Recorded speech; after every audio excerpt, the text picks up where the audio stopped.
Batik berasal daripada Indonesia. Itu yang korang nak dengar kan? Tapi itu memang betul. Puas hati. Kita bersinar, BDT buka mata dunia, Sabah dan Indo satu frekuensi sama irama silaturahmi lewat video kita terus maju. BDT Channel, reaksi bikin bersatu. Assalamualaikum kumaha damang guys, sampurasun sarang wilujeng sumping ke channel abdi. Saya BDT dari Borneo Sabah akan menemani kawan-kawan semua dalam episode reaction sekali ini. Dan hari ini kita akan nonton satu video di mana budaya yang diklaim Malaysia guys, budaya Indonesia yang diklaim Malaysia. Tapi sebelum itu disclaimer, pastikan kalian nonton video ini sampai tamat agar tidak terjadi sebarang salah faham. Video ini bukan saya buat untuk membuat provokasi, cuma melainkan menimba ilmu. Dan saya mohon kalian dapat nonton sampai tamat agar dapat mendengarlah apa pendapat saya tentang video ini guys. Moga semua kawan-kawan yang nonton berada dalam keadaan yang sihat, selalu dimurahkan rezeki, dipermudahkan juga segala urusan dunia dan akhirat. Amin ya rabbal alamin. Ojo lali guys di subscribe channelku, jangan lupa klik like, komen dan share. Dan moga-moga semua kawan-kawan suka dengan video ini. Tanpa buang-buang waktu, let's go kita nonton video ini 1, 2. Mengikut kajian, batik pada asalnya Batik. yang paling original, ini yang paling topik yang asli, selalu kita dengar. yang paling sulung bermula dekat mana? Dekat Pulau Jawa, Indonesia. Jadi aslinya batik berasal daripada Indonesia. Itu yang korang nak dengar kan? Tapi itu memang betul. Puas hati? Happy? Tak happy lagi? Belakang korang kalau ada pentas, korang naik pentas tu, ada piala, piala tu tulis batik milik Indonesia, korang angkat-angkat piala tu. Angkat. Okey. Tak puas lagi? Tak happy? Nanti sebelum korang meninggal, korang pesan dekat keluarga korang, nanti masuk kuburan nanti jangan pakaikan kain kapan, pakai kain batik, pakai baju batik, semua baju batik, semua batik lah. Okay. Nanti dah kan? Dah, puas hati? Happy? Tak happy lagi? Belakang korang kalau ada pentas, korang naik pentas tu, ada piala, piala tu tulis batik milik Indonesia, korang angkat-angkat piala tu. Angkat. Okey. Tak puas lagi? Tak happy? Nanti sebelum korang meninggal, korang pesan dekat keluarga korang, nanti masuk kuburan nanti jangan pakaikan kain kapan, pakai kain batik, pakai baju batik, semua baju batik, semua batik lah. Nanti dah mati pun bawa lah batik tu ke dalam kubur tu. Okey, kan? Memang mengagungkan sangat kan batik tu kan. Jadi memang saya cakap dekat sini, batik yang paling awal aslinya di Indonesia. Oke guys, kalau menurut pendapat saya, kalau tentang batik ini, memang asli batik adalah dari Indonesia guys.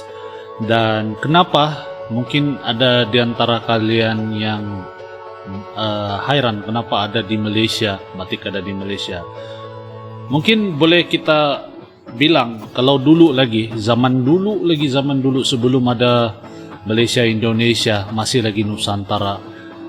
Kan kerajaan Majapahit ini sangat luas guys, jadi merangkumi berapa negara sekarang. Kalau tidak salah saya, kalau saya salah mohon koreksi saya guys.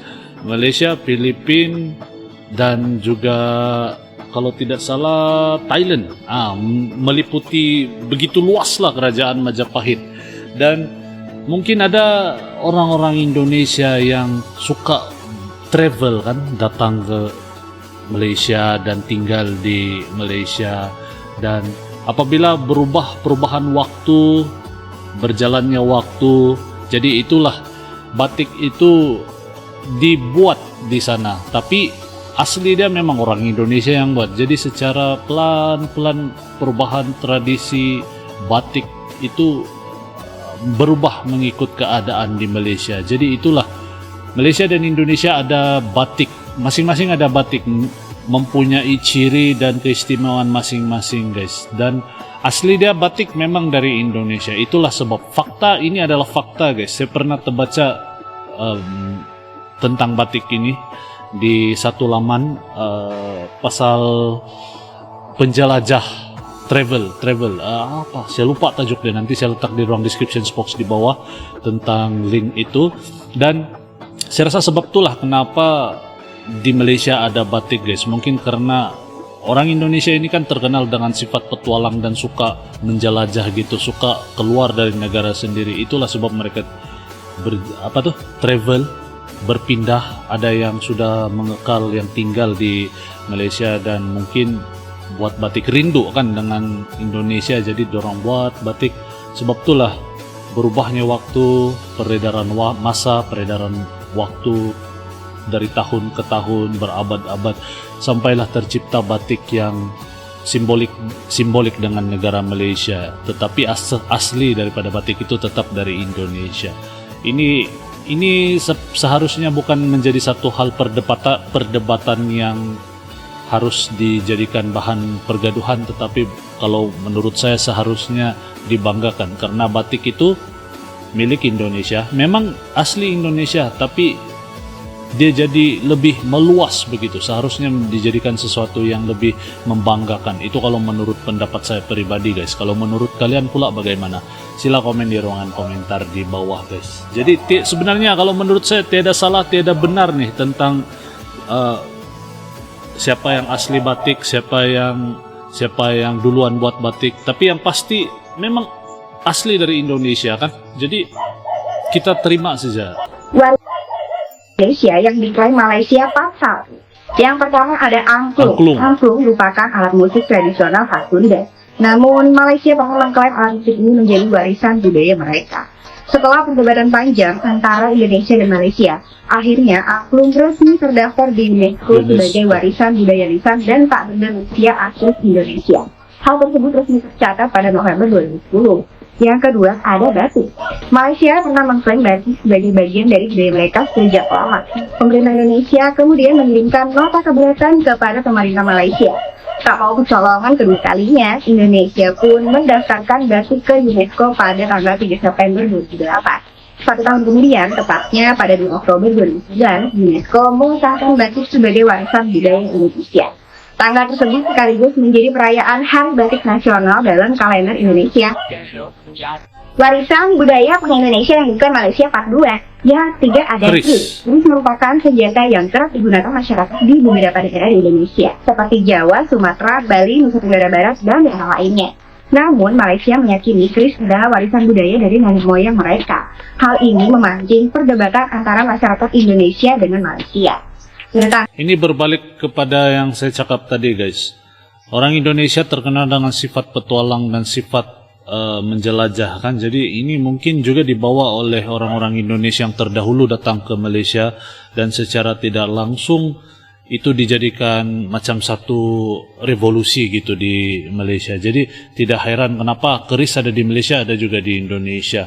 Tapi masing-masing mempunyai ciri-ciri yang berbeda, guys. Mungkin keris di Malaysia berbeda, dan juga keris yang di Indonesia ada sedikit berbeda dari segi dia punya seni pembikinan. Itu kalau menurut saya, guys. Dan hal ini macam yang saya cakap juga, satu masa dahulu kerajaan Majapahit ini sangat luas, guys, meliputi beberapa negara. Jadi itulah sebab kenapa tersebarnya budaya-budaya ataupun warisan daripada Indonesia ini, dan secara tidak langsung dibawakan ke negara-negara tersebut. Dan itulah evolusi masa kan, dan cara pembikinan dia daripada dia punya reka bentuk, seni ukir dia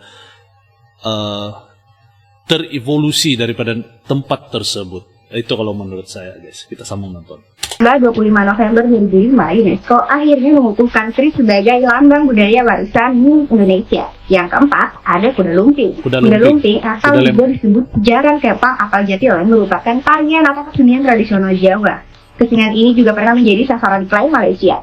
Klaim ini muncul saat Miss Grand Malaysia 2017, Sarjana John berkostum menggunakan kostum rancangan Hana Yaakob. Kostum tersebut menyertakan properti kuda lumping. Pemerintah Malaysia beralasan kuda lumping menjadi bagian dari budayanya karena banyak masyarakat Jawa yang menetap di Malaysia. Mereka mewariskan budaya tersebut kepada anak-anaknya yang ada di Malaysia. Itu maksud Gimana saya. menurut kalian? Komen dulu ya. Lagi dan lagi, kali ini Malaysia klaim budaya adat Minangkabau ke dalam kostum negara mereka, tepatnya pada ajang internasional yaitu Miss Cosmo 2024. Nah, bisa kita lihat sendiri kostum Miss Cosmo Malaysia 2024 ini terlihat tampak familiar, yaitu bentuk rumah gadang sebagai atasan atau penutup kepala, serta di bagian bawahan dari kostum ini mengenakan kain songket, serta ada benda besek dan tampah yang digunakan sebagai penghias belakang kostum. Nah, sedangkan kostum dari Miss Cosmo Indonesia 2024 ini jauh lebih bagus yang mengangkat tema Dewi bertangan empat. Dan berkat kostum inilah Miss Cosmo Indonesia 2024 akhirnya bisa mendapatkan kemenangan, menduduki posisi pertama sebagai Miss Cosmo 2024. Pokoknya selamat atas kemenangan Miss Cosmo Indonesia 2024. Nah, bagaimana menurut kalian? Kira-kira apa yang harus dilakukan Indonesia agar Malaysia jera untuk tidak mengklaim budaya Indonesia yang lainnya ya? Guys, kalau menurut pendapat saya tentang kostum Minangkabau itu, sebab di Malaysia ada satu negeri yang dipanggil Negeri Sembilan. Jadi Negeri Sembilan ini dia terdiri daripada banyak orang-orang Minang, guys. Orang-orang Minang yang memang berasal daripada Indonesia yang sudah berhijrah ke Malaysia secara tidak langsung, sudah berketurunan di Malaysia. Dan secara itu budaya dari Indonesia itu dibawakan ke Malaysia, dan secara tidak langsung tersebarlah budaya kuda lumping, ataupun kalau di Malaysia dipanggil kuda kepang gitu, dan juga banyak lagi lah. Dan juga seperti baju-baju Minang, baju adat Minang. Di Negeri Sembilan juga kalau tidak salah ada satu museum yang dipanggil Museum Minang. Jadi dia punya rumah-rumah Minang di sana tuh tidak menggunakan paku, guys. Jadi ini saya rasa satu macam kesalahpahaman saja. Jadi asli dia memang dari Indonesia. Dia memang fakta dia asli semua ini dari Indonesia. Jadi di Malaysia mungkin generasi-generasi baru yang cuma berpandukan media sosial kurang mau menggali pengetahuan, sebab itulah mereka cakap itu budaya dorang. Itu kalau menurut saya. Jadi moga video yang saya bawakan hari ini nih, video yang saya react dapat memberikan penjelasan gitu. Oke, kita sambung nonton. Inilah 3 budaya Indonesia yang dicolong oleh Malaysia. Yang pertama ada Reog Ponorogo. Waktu tahun 2007, situs Kementerian Kebudayaan dan Kesenian Malaysia pernah pasang gambar reog di websitenya, guys.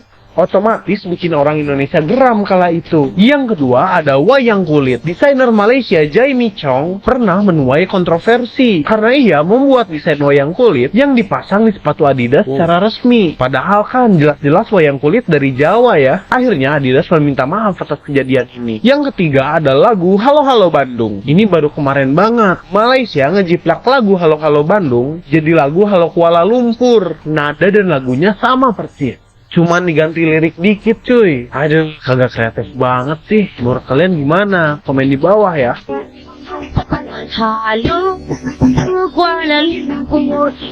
Kalau tentang lagu Halo Kuala Lumpur itu sebenarnya sudah pernah ada content creator yang bikin video tentang itu sebelum ini. Itu sebenarnya bukan channel dari Malaysia dan bukan orang Malaysia yang buat, tapi satu channel yang dimana mengumpulkan banyak lagu-lagu anak-anak, lagu anak-anak ditranslatekan ataupun diterjemahkan kepada berbagai bahasa gitu. Dan salah satu bahasa yang diterjemahkan adalah bahasa Malaysia. Itu kalian bisa cek sendiri, guys. Nanti kalian cari Halo Halo Bandung dan kalian simak dia punya content creator ID itu ataupun nama YouTube itu, dan nanti kalian nampak itu sebenarnya adalah dari India, guys, dari Pakistan gitu. Jadi saya rasa itulah semua kesalahpahaman yang terjadi, guys. Dan moga-moga kalian semua suka dengan video yang saya react ini. Kira-kira apa lagi budaya Indonesia yang diklaim Malaysia kalau menurut kalian? Dan moga video ini dapat memberikan kalian hiburan dan juga pencerahan gitu, insya Allah. Sekali lagi, video yang saya react ini bukan untuk membanding-bandingkan, untuk memihak mana-mana pihak, melainkan menambah pengetahuan saya sendiri sebagai seorang content creator dan juga seorang manusia gitu. Oke. Jadi sampai di sini saja video kita pada kali ini. Moga kalian suka dan terhibur. Insyaallah kita jumpa lagi di video yang akan datang, good people. Terima kasih kerana nonton. Ojo lali di subscribe, guys. Terima kasih kerana menonton sampai di sini. Assalamualaikum, salam Nusantara, good people. Yo teman-teman, ojo lali di subscribe yo channelku.